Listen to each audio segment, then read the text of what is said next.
Salut tout le monde. Alors Mano Solo, ce cher Mano Solo disait qu'un artiste c'est quelqu'un qui a quelque chose à dire, mais alors vraiment quelque chose à dire, et qui va chercher toute sa vie, comment le dire. Alors, je dirais peu importe le concept d'artiste qui est souvent un petit peu casse-gueule, un petit peu pernicieux, mais ce qui m'intéresse c'est l'idée qu'il a mis juste avec, de quelqu'un qui a quelque chose à dire et qui cherche toute sa vie comment le dire. Moi, je me reconnais quand même assez là-dedans. Je sais pas pour vous. En tout cas, enfin, j'espère que c'est le lot de beaucoup, et je pense que c'est tant mieux d'avoir la sensation d'avoir quelque chose à dire, bon sang, de ressentir très très fort quelque chose, d'avoir une thèse ou quelques-unes, ou quelques thèses, mais qui s'orientent vers une sorte de supra-thèse, voilà. Et donc on cherche tous les moyens de le dire, donc on utilise différentes techniques, différents outils qui se présentent à nous dans la vie au gré de nos rencontres. Et c'est vrai que depuis quelques mois, moi j'ai assez embrassé le philosophe Bernard Stiegler, et c'est assez facile puisqu'il s'exprime énormément sur Internet à travers des cours et conférences en ligne. Bernard Stiegler, certains parfois le critiquent parce qu'il a il a un langage assez idiomatique, un langage qui lui est propre, et un vocabulaire assez précis, composé d'un certain nombre de concepts, voilà. Et parfois certains disent bon sang, mince, mais il pourrait pas parler comme tout le monde, il pourrait pas parler simplement. Moi, ça me gêne pas. Je trouve au contraire que les langages idiomatiques sont intéressants parce que ça ouvre un imaginaire, ça enrichit le vocabulaire et ça permet effectivement de penser d'une certaine façon. Voilà, ça oriente la pensée et c'est souvent très riche.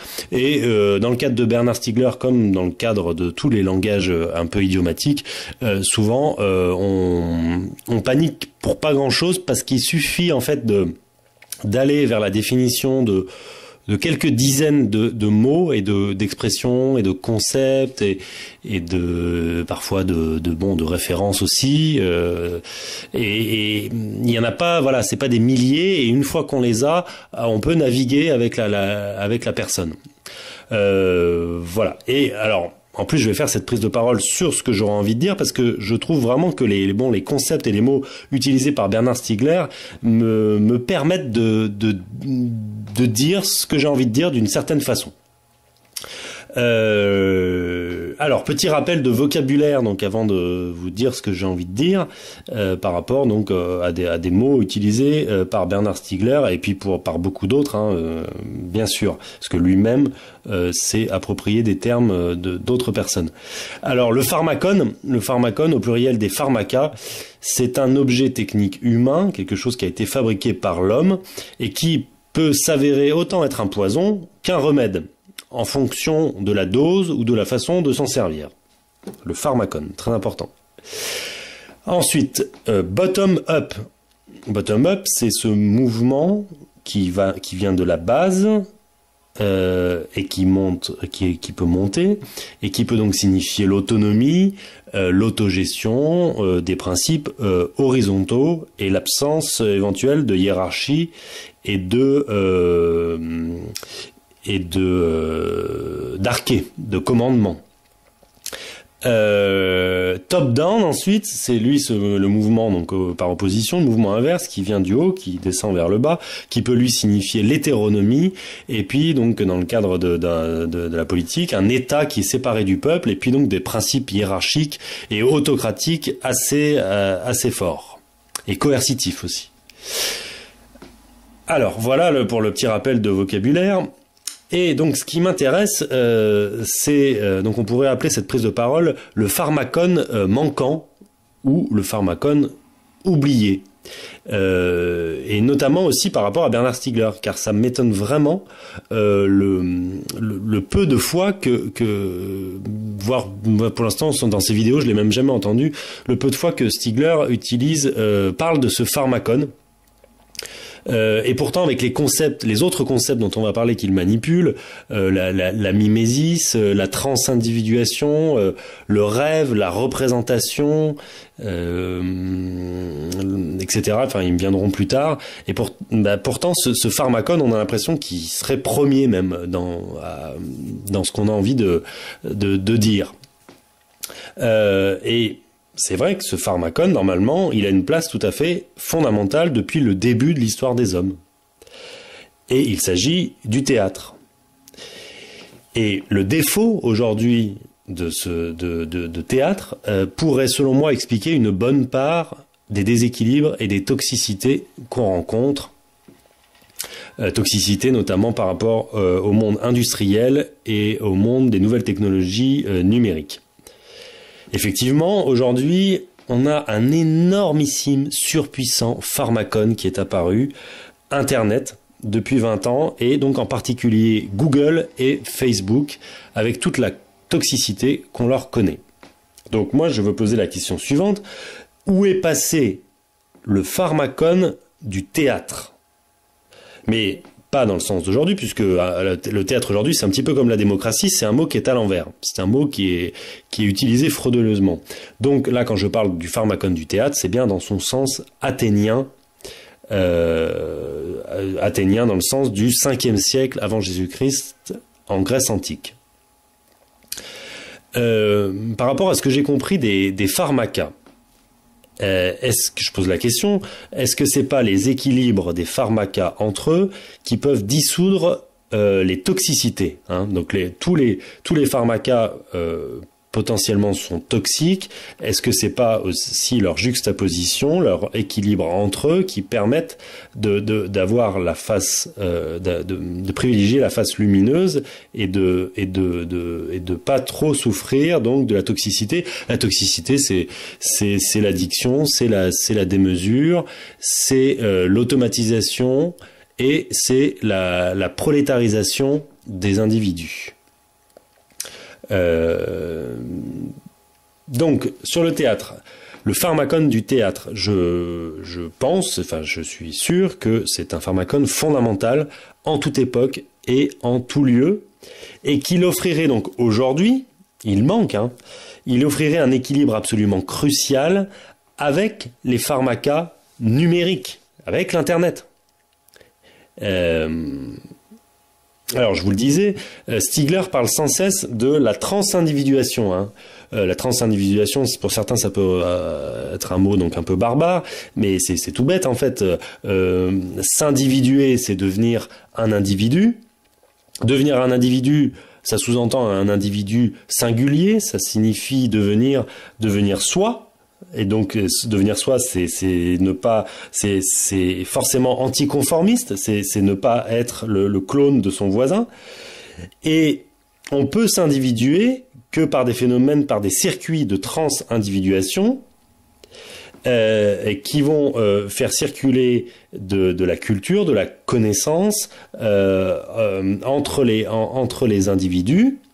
Et chacun va retenir ce qu'il a envie de retenir, donc à travers ce que Bernard Stiegler appelle les rétentions primaires, secondaires et tertiaires. Donc Bernard Stiegler parle tout le temps de ça, de la transindividuation. Mais comment peut-on parler de transindividuation sans parler de théâtre?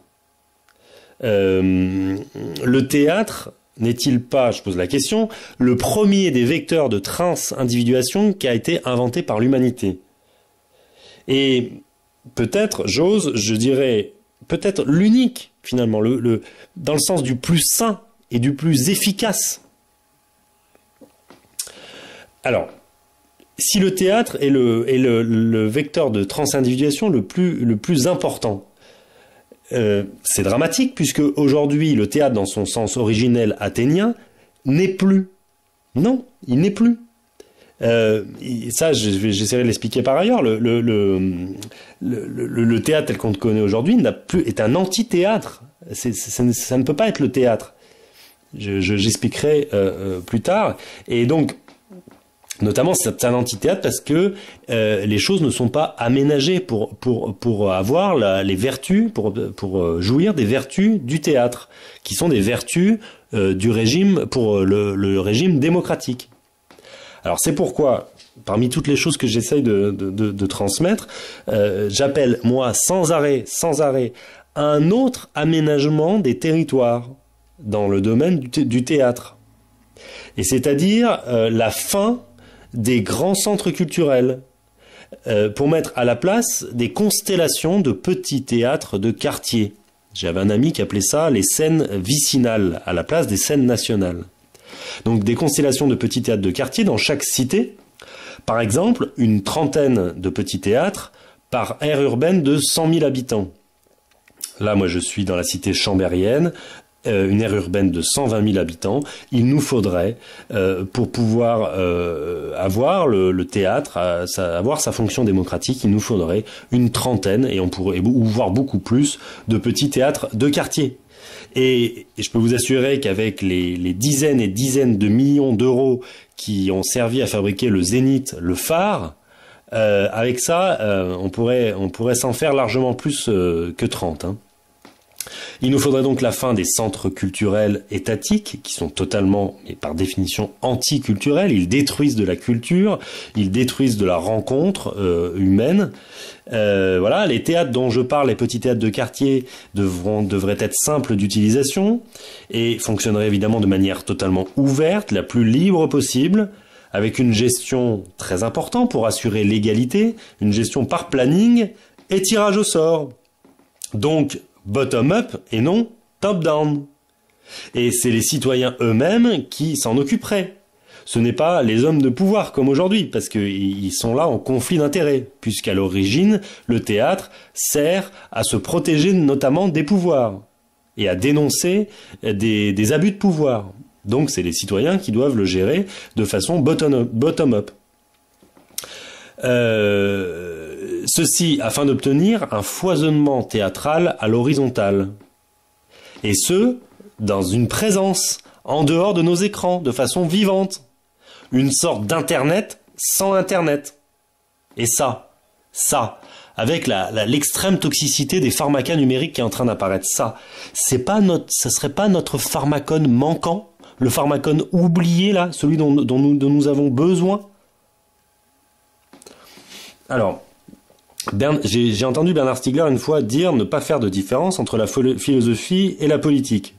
Parce que philosopher, c'est poser les questions d'ordre politique. Évidemment, mais est-ce que quand il dit ça, il manque pas une troisième chose, un troisième pilier en provenance d'Athènes, hein? Le théâtre. Et oui.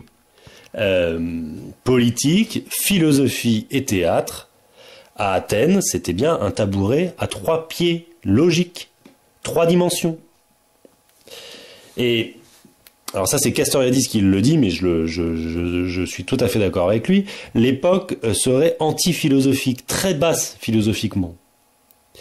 Elle est donc aussi, elle est basse théâtralement. Elle est anti-théâtrale. Et elle est antidémocratique. Nous n'avons pas de régime démocratique digne de ce nom. Et donc effectivement, la philosophie, le théâtre et la démocratie sont toujours anthropologiquement liés. Et la philosophie et le théâtre, ce sont les deux outils de réflexivité pour pouvoir vivre en démocratie. Donc, je le disais, aujourd'hui, le théâtre, dans son sens originel, est mort. J'ai envie de dire, par rapport à ce que j'ai compris de bon nombre d'idées de Platon, qu'il a été tué par Platon. Hein, le théâtre existait au 5e siècle avant Jésus-Christ à Athènes. Il a fleuri en même temps que l'Athènes du 5e siècle fleurissait. Et puis ensuite, il y a eu la guerre du Péloponnèse, la ruine d'Athènes. Il y a eu la mort de Socrate. Et ensuite, pendant tout le 4e siècle, Platon, avec d'autres, ont diffusé des idées antidémocratiques et donc anti-théâtrales. Et avec cette idée de contrôler ce que faisaient les artistes et d'éjecter les poètes subversifs de la cité. Donc le théâtre a été tué par Platon. et ça dure depuis 2500 ans, et sa mort finale, hein, la mort de la philosophie, la mort de la démocratie et la mort du théâtre sont en ce moment en train on est au bout de ce qu'a initié Platon, et c'est en train de finir d'être tué par le capitalisme. Le théâtre aujourd'hui, c'est ce faux théâtre qui est vécu comme un art bourgeois, ça va pas du tout. Le théâtre, c'est quoi? Le théâtre, c'est avant tout un lieu. Théatron, c'est un lieu, c'est quelque chose, c'est un objet, c'est un outil, c'est un pharmacone. Le théâtre, en fait, c'est pas ce qui est sur la scène. C'est pas des gens en costume qui s'envoient des répliques. Non, le théâtre, c'est le meuble, ou plutôt l'immeuble, sur lequel va s'asseoir la communauté humaine, comme pour du politique, et aussi pour autre chose que du politique.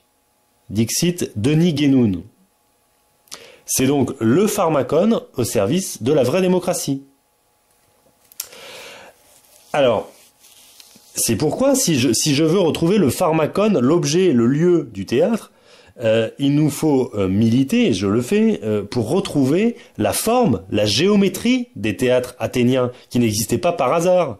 Et on l'a bizarrement complètement perdue. Cette géométrie, quelle est-elle? Le cercle, le gradin descendant, qui permet le cercle et le gradin descendant, qui permettent la convivialité, l'absence d'amplification avec une acoustique naturelle, une déclivité qui place l'acteur plus bas que le spectateur au niveau altitude, ce qui est très important au niveau de la domination symbolique, de où se trouve la domination, et elle doit être du côté du démos et pas du côté de l'artiste idolâtré. Alors, retrouver la géométrie des théâtres athéniens. Ensuite, Bernard Stiegler évoque lui-même une situation totalement catastrophique dans notre usage actuel du numérique, notamment parce que c'est trop récent, ça fait que 20 ans, et on est comme des enfants avec ça, on ne sait pas du tout s'en sortir. On a du mal à avancer. Bernard Stiegler parle même de barbarie numérique, de prolétarisation généralisée, de mort de la culture et des savoirs par l'automatisation, et il parle de la destruction des rapports sociaux. Donc la situation est très grave. Et alors, j'aime beaucoup Bernard Stiegler, mais j'ai l'impression étrange qu'il espère améliorer cette situation catastrophique en faisant de la pharmacologie numérique. C'est-à-dire en étudiant les outils internet, les outils numériques, en se demandant comment est-ce qu'on pourrait les utiliser d'une bonne façon. Eh ben, ça me paraît insuffisant et déséquilibré comme posture, puisque je pense que la seule façon d'avancer sur les pharmacas numériques, c'est de penser aux pharmacas non numériques, justement, dont la toxicité des pharmacas numériques va peut-être nous permettre de faire apparaître. En fait, je pense que les pharmacas numériques, dans leur phase sombre, dans leur phase toxique, vont justement appeler l'anamnèse, la réminiscence de pharmacas non numériques qu'on aurait oubliés. Et ce, pour créer l'équilibre. Et donc, je pense là, en premier lieu, au théâtre. Et en fait, il y aurait en plus, comme autre pharmacas, tous les outils de la démocratie, eux aussi oubliés. L'agora et l'ecclésia. L'agora, le lieu institutionnalisé des débats publics, et l'ecclésia, le lieu de prise de décision de l'Assemblée populaire. En fait, le théâtre, personnellement, m'apparaît comme le pharmacone des pharmacas numériques et de l'image. Et pourquoi ? Parce qu'il y a des caractéristiques vitales qui sont présentes dans le théâtre qui sont absentes au niveau des pharmacas numériques. En premier lieu, le présentiel, la présence, le caractère vivant et le caractère hic et nunc, ici et maintenant. Alors, le théâtre, au début du XXe siècle, il n'a pas été tué par le cinéma. Tout au contraire, il a potentiellement été encore mieux compris et voire même révélé par un effet de contraste. Ben oui, le cinéma apparaissant, on s'est dit tiens, mais le théâtre, l'acteur est vivant. L'acteur apparaît et dans l'apparaître là, ici et maintenant. Et ça, le cinéma ne pourra jamais le faire. Donc voilà, le théâtre peut grandir par effet de contraste par rapport au cinéma qui lui peut n'offrir quelque chose donc qu'une image enregistrée. Et donc, potentiellement, à ce moment-là, on peut par une réminiscence, on peut reprendre contact avec le 5e siècle athénien par rapport à ce qu'était le théâtre au moment de sa naissance et se dire oui, il a une essence en parallèle de celle du cinéma et il a des caractéristiques qui font qu'il est absolument primordial et il est encore plus primordial si le cinéma existe, puisqu'il faut équilibrer le cinéma. Alors, et donc, en ce moment, pareillement, le théâtre pourrait se révéler à nouveau, dans la nouvelle période qui s'ouvre, avec le numérique. Il y a eu le cinéma au début du XXe siècle, maintenant il y a le numérique. Eh bien, si on s'y prend bien, le théâtre pourrait être révélé une nouvelle fois, selon un degré qui serait même encore supérieur, avec un deuxième effet de contraste, comme au moment de l'avènement du cinéma. Grâce à la toxicité du numérique. Toxicité du numérique qui tue la filia, l'amitié et la police, la cité, le vivre ensemble. Oui, le numérique ne permettant pas la filia et la police appelle le théâtre et permet de le comprendre en une nouvelle fois, de se dire, ah bah oui, c'est ça, c'est l'outil de transindividuation, le théâtre, où on va pouvoir se rassembler physiquement et on va pouvoir voir les hommes qui parlent des hommes de façon vivante et ici et maintenant. Et ça, il y a que le théâtre qui pourra le faire. Et le théâtre, le cinéma peut pas remplacer ça. Et puis on est en train de constater que le numérique peut toujours pas remplacer le fait de se voir et le fait de se rencontrer pour un moment de théâtre. Donc le cinéma et puis maintenant l'avènement du numérique nous offre en fait deux manières de révéler le théâtre et puis de se rappeler ce qu'il était à l'origine. Alors j'ai parlé de filia et de police. La filia, l'amitié, si on la désire, elle requiert justement ce que j'ai évoqué au début, la transindividuation. Elle requiert des individus singuliers. Elle requiert aussi la non-prolétarisation. Puisque la filia, elle invite à aimer des individus qui sont bien vivants, qui sont singuliers, qui ont trouvé leur singularité. Des individus qui se sont individués entre eux, des individus qui se sont trans-individués. Et là, on va arriver à la philia décrite par Aristote, donc c'est la fraternité, c'est l'amitié, mais qui peut découler de rapports entre des gens qui se sont individués. La philia ne peut pas découler d'individus qui se conforment et qui sont collés contre la vitre des conventions. Alors, par rapport à Platon, dans le livre 3 de la République, Platon décrit bien comment il faut contrôler les artistes et comment il faut empêcher toute passion collective issue de l'expression artistique. Et donc, Monsieur Stigler a écrit un livre qui s'appelle La pharmacologie du Front National. Moi, je voudrais bien, et il parle souvent aussi de Monsieur Soral, mais je voudrais bien avoir l'avis de Monsieur Stigler concernant l'interdiction absolument sidérante au mois de janvier par le Conseil d'État d'un spectacle de Dieudonné. Et je voudrais simplement, sans parti pris, voir quand même ce que ça nous dit par rapport au livre 3 de la République de Platon. Et puis on s'en fout c'est pas le sujet, c'est pas Dieudonné, mais c'est le sujet du théâtre dans l'ensemble du pays, avec des citoyens qui n'ont pas la parole, qui ne peuvent pas librement prendre la parole, qui doivent toujours être, qui sont toujours donc dans des rapports top-down au niveau de l'expression. Donc il n'y a pas de liberté d'expression. Et je dirais qu'il n'y a pas de liberté d'expression sans égalité d'expression. Et comment un peuple qui n'a pas la parole peut-il donc se trans-individuer avec les pharmacas numériques, avec Internet? On va se trans-individuer avec Internet uniquement? Ben non, on voit que ça marche pas. Il nous manque quelque chose. Et c'est le théâtre qui est à l'origine le lieu de la parole. oui, le lieu de la parole vivante. Et je parle du vrai théâtre, donc celui du peuple, pas celui du ministère de la Culture, qui, comme le disait Franck Lepage, est par essence totalitaire et fasciste. Ce n'est pas à l'État de dire quelle est la culture. Donc l'enjeu pour moi de tout ceci est assez crucial, c'est la transindividuation individuelle et collective dont parle Bernard Stiegler. Et j'estime qu'on s'en écartera toujours tant qu'on s'écartera du vrai théâtre. L'enjeu donc avec le théâtre et la philosophie, c'est celui de la démocratie. Qui avec le théâtre et la philosophie, on peut dénoncer les tyrans, dénoncer l'oligarchie, faire progresser les lois.